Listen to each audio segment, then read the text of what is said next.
Hi, Alice. Hi, Reggie. Hi, Freda. Hey, Carl. Morning, Carl. Hi, Carl. Good weekend? Over too soon. Sad, but true. So, how's life in the astronaut corps?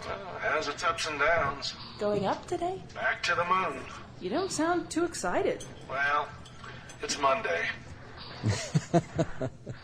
Whether you're an astronaut or an accountant, the scriptural mandate to do whatever you have to do as if doing it unto the Lord can be pretty tough sometimes, can't it? Hi, I'm Mike Trout. This is Focus on the Family, and on this Monday edition of our broadcast, we're going to expand on that thought and not only talk about what the Lord has given us to do, but also approaching it in a very positive way whenever we need to do it. Our host is psychologist and author Dr. James Dobson, and I'm so glad you could join us here at the start of the week. Doctor? Mike, in our society, people seem to love Fridays because they've made it to the weekend and they can play and rest and get their legs under them again. But then comes Sunday night and folks begin dreading going back to work on Mondays. Now, that doesn't apply to everyone, right, obviously, but many people do seem to feel that way. Yeah, so the phrase Blue Monday isn't just a colorful way of saying, hey, it's the beginning of the week. How about you, Mike? Do you feel that way? Is Monday kind of a downer for you? I'll tell you, the only time I have a Blue Monday is when I have packed way too much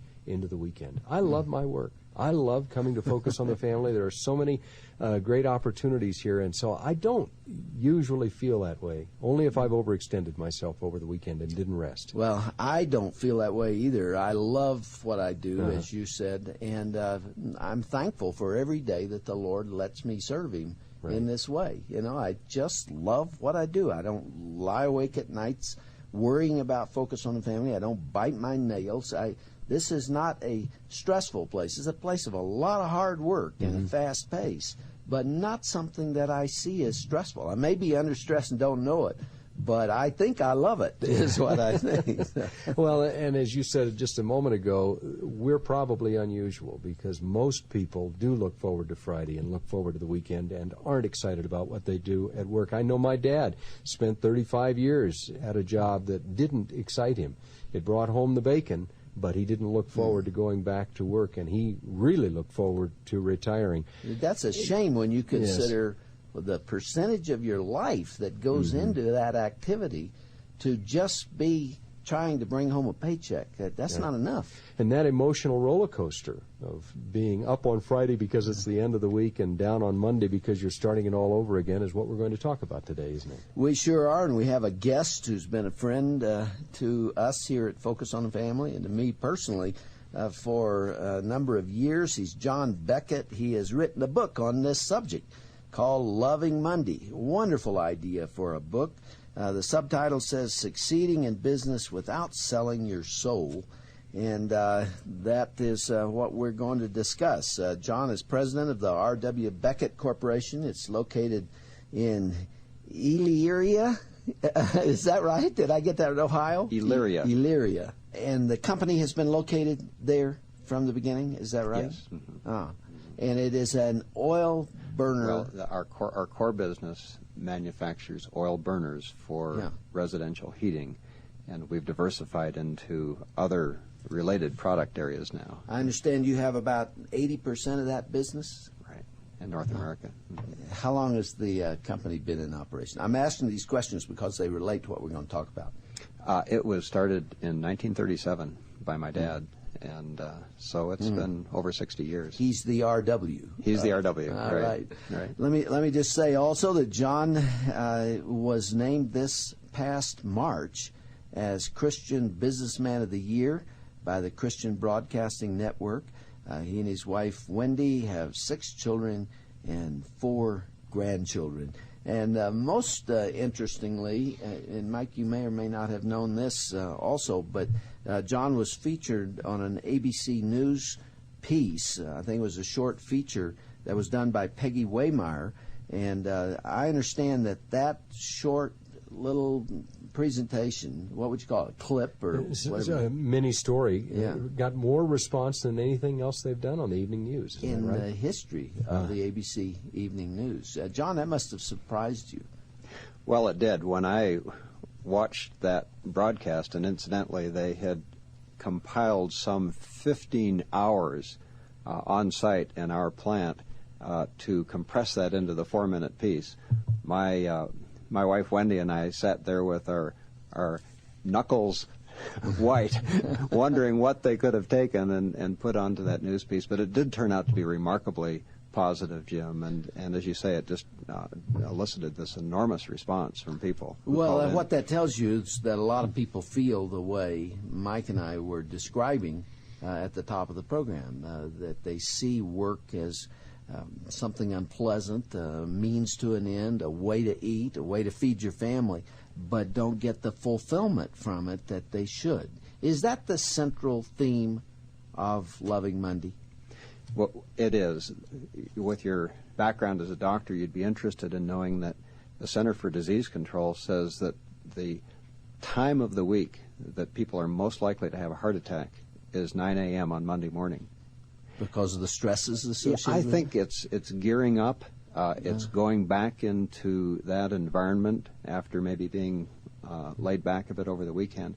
But doesn't that reflect a view of work that is contrary to what we've had historically, that there was great fulfillment that took place not because you were at a job, but out of the work itself, that the work itself had intrinsic value that was very rewarding. And so just trying to be a bit counterculture with this idea that we should be living toward Friday. Thank goodness it's Friday. And go to Friday's restaurant and look at our work for what it really can do to be an expression of who we're intended to be. All right, let me role play with you a little bit, John. I've picked up your book, and I'm looking at the title there, and it says Loving Monday, Succeeding in Business Without Selling Your Soul. And I don't really get it, because my job is stressful, a lot of pressure on me. Don't like my boss a lot. Feel like I'm underpaid. Don't think that the corporation values my skills and the things that I bring. And I'm really just not happy where I am. How am I going to love Monday? I'm glad to get away from it on Friday night. Well, you've described, of course, the condition that many people in the work world face day by day. Part of it, of course, is an attitude. Carl Menninger said attitudes are more important than facts, and we can view our work on a more noble level and start to see things differently just because of the way that we view it, the way that we approach it. Now, having said that, there probably are a lot of people who are in the wrong job, who have become enslaved by an employment situation where they have such handcuffs back to that job through a retirement plan or through the benefits they have, that they can't face the reality that that work is just wearing them down and has no life in it.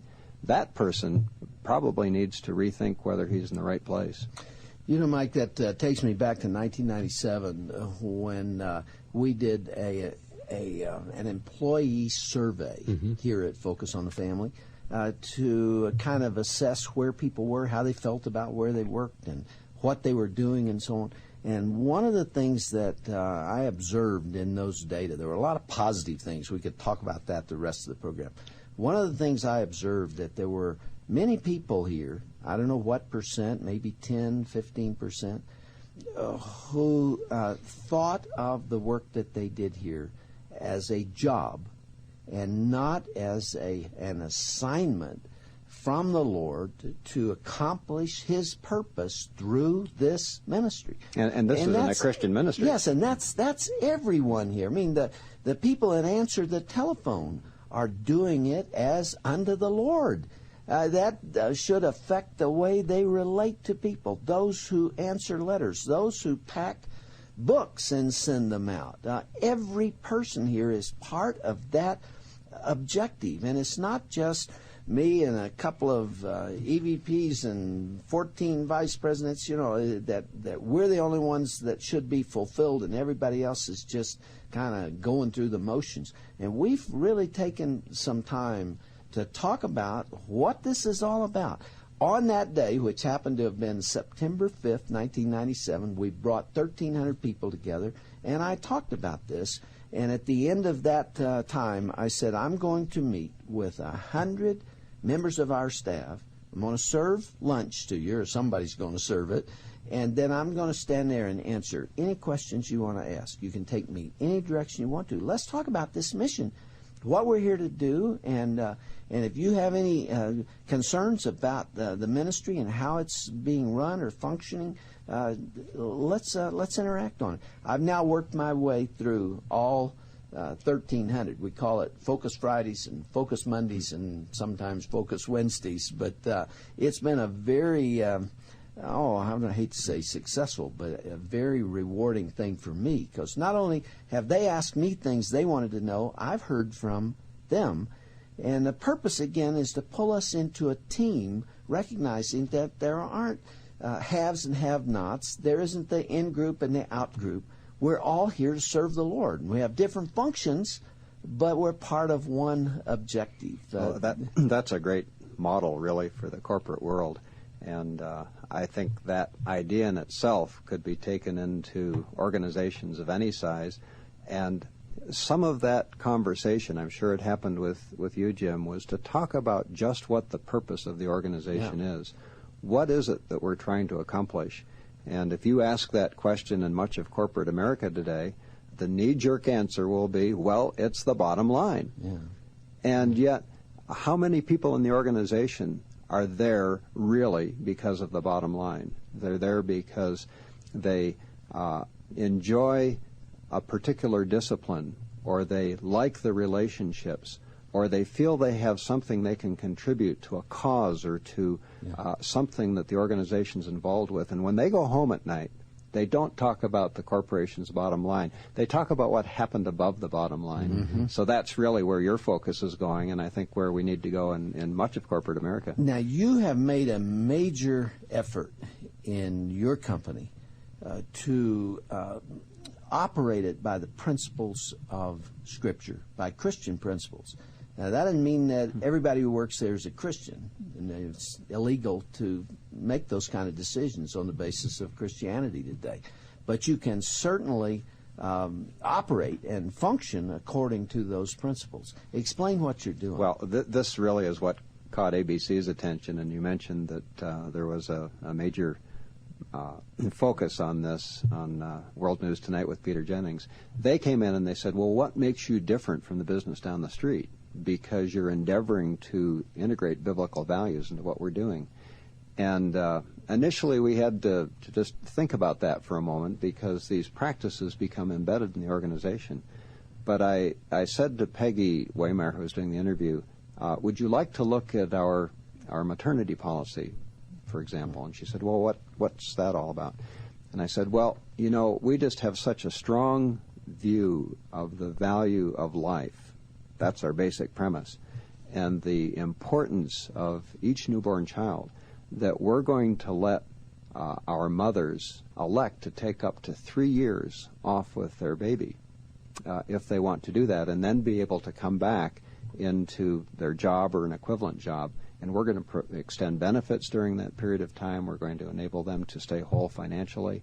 And she said, well, can we see examples of this? And so they went out and they videoed babies in arms and mothers that were just so delighted with the fact that they could be there during those first critical years.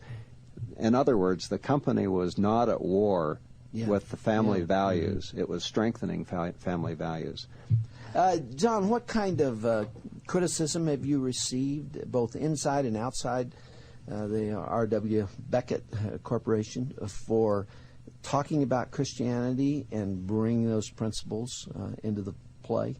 You know, if I am, it's behind my back, and I really don't think so. I think people want to work in an environment where there is respect for the individual, where when we talk about trust, it really exists, where people are encouraged to pursue excellence, even if that involves a trade-off with what comes down to the bottom line.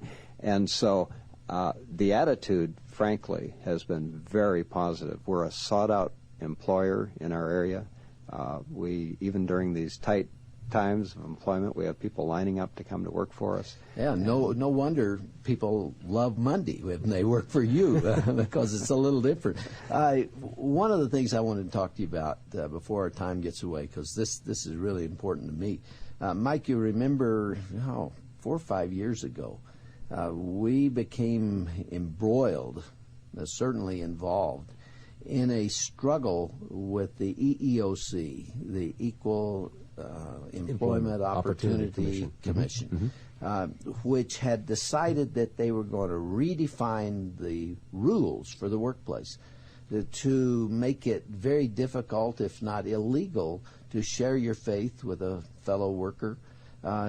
Perhaps nobody knows till the courts come along and interpret those rules, but it might not have been possible to have a Bible on your desk or to have a picture of Christ in your cubicle or what have you. It had all kinds of implications. We heard about this and we got very agitated about it because it's one more loss of religious freedom. And therefore, we went on the air and we began asking people to write and call the White House and call the EEOC, and they were very resistant to changing and to not going in this direction. This man sitting here, John Beckett, he got involved. Up to his ears. How did you get involved, John? Tell us about your view of that struggle. I began working with a former congressman, Mark Siljander, who had access to Congress, even though the period for public comment had closed. And we began mounting an offensive to bring this to the attention of the U.S. Congress. Along the way, you and other national ministries got involved in bringing visibility, and incidentally, the letters that went into the EEOC, your broadcast and others, over 100,000 were 10 times what they'd received on any other issue before. We were able to get the phone numbers for the various offices at the White House. Obviously, this is in the Clinton administration. He ought to know about it. His senior people should have known about it, and so we gave those private numbers, and we paralyzed the switchboard at the White House. Some people have criticized us for that, but we got their attention. We also did the same thing at EEOC, and we won that battle, and they backed off, and we haven't heard any more about it since. Our people, those folks out there that we often call and ask to make phone calls and write letters, made the difference. People don't understand that. 5 minutes. 5 minutes of your time to pick up the phone and call Washington and say, this is not something I feel good about, and I don't think you ought to do this, changes the course of history. Now, there has been a book that has come out recently by a couple of people that I know, one of whom has been a good friend of mine, who is telling Christians not to get involved, not to participate in the system. Compartmentalization again. Exactly. Stay in your churches, stay at home, and you can't win. You won't, one of the phrases, the laugh lines that this individual uses is to say that we won't usher in righteousness on Air Force One. Ho, ho, ho, ha, ha. That's very funny.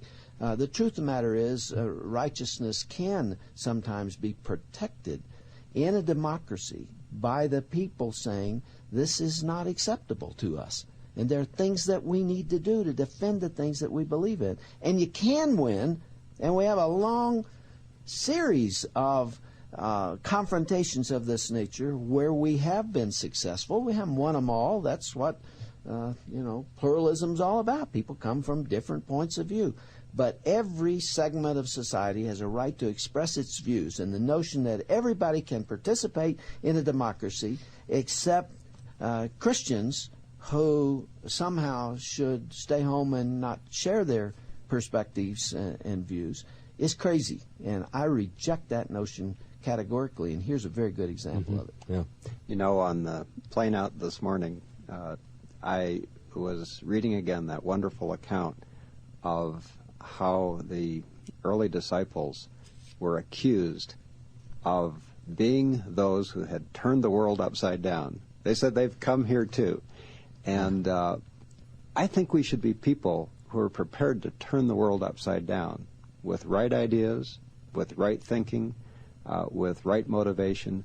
And so in my little part of the world, working with our company, but now beyond that with corporate CEOs of some of the largest companies in this country, I see an opportunity to change the thinking, to take us back to those biblical roots, which after all have served our nation so well from our inception, and to say, let's broaden the reach, let's broaden the scope of these kinds of values that have stood the test of time. You really have a deep commitment to the Lord. Mike, there's so many things that I wish we had time to talk about, but John also serves or participates with our CEO Forum. We here at Focus on the Family have 60 chief executive officers who each have a company of 100 million or more. So it is for those who head up these very large corporations. And John, you come together and talk about common concerns. There's a lot of camaraderie among you. You're dealing with a lot of the same problems. Describe very quickly. And these men are zealous to know how to integrate their faith in their work in practical ways, not theory, but in the real world that they have to face every day, meeting payrolls, developing advertising policies, working through issues that interface with government and regulatory agencies. And so these are very practical sessions. Mike, we talk often here at Focus on the Family about the number of separate ministries that are under our functioning umbrella. here. Yes, and this is one more. This is the CEO Outreach. It was started by Mac McQuiston, who's been on our staff almost from the beginning, 1979. He and I started working here together, and there are some people with a lot of influence who are there, and you must be getting something back because those are all busy people, and yet the participation has been wonderful. John, it's been good to have you here. You flew out this morning from Chicago, and you're turning right around and going back. I appreciate you doing that. Thank you. And I look forward to continuing to work with you. Thank you. And it's just been a great joy to dialogue around topics that I know are of such interest to this ministry as well as in my own life. You said at the top of the program that you believe in prayer. You had 40 people praying for you and us while we've been doing this program, didn't you? And I think that just helps to bring the Lord into the dialogue, and I've sensed His presence here. It's been wonderful. Do all that you do to the glory of God. Amen. Thank you, John. Thank you. Well, I think we've touched on something that everybody deals with in one way or another on this edition of Focus on the Family, as we've spoken with John Beckett and talked about his book, Loving Monday. John, we've spent a lot of time today at the top of the ladder talking about CEOs and COOs. A lot of our listeners are saying, hey, that's not where I am. I'm a little further down. Is this book for everyone? Mike, in the book, I've really tried to be very transparent about my own walk, my own experience, and I didn't start at the top either. I have talked about the way in which, at a point, I realized I was called to business and just what that meant in practical terms. I've tried to use stories and incidents that come off our plant floor and involve people in everyday aspects of life, because that, frankly, is where the life is for me. I know all of our people by their first names. I enjoy knowing their families, their children, what makes them tick. And so those incidents and those stories form the warp and the woof of just how life is lived in the corporate world. Answer to your question, yes. I think that it's for people working on the plant floor, driving buses, working in hospitals, teaching schools, and that really has been reinforced from the wonderful comments that we've had come back. Good. Loving Monday by John Beckett, our guest today on the Focus on the Family broadcast. If you'd like to get in touch with us, we have a website. It's family.org. That's family.org. Our producer has been Kelly Crowther. Engineering and production were taken care of by David Sawkeld and Steve Ryder. Our executive producer is Mrs. Bobby Valentine. Our host is psychologist and author Dr. James Dobson. And I'm Mike Trout, inviting you back when we'll next turn our hearts toward home.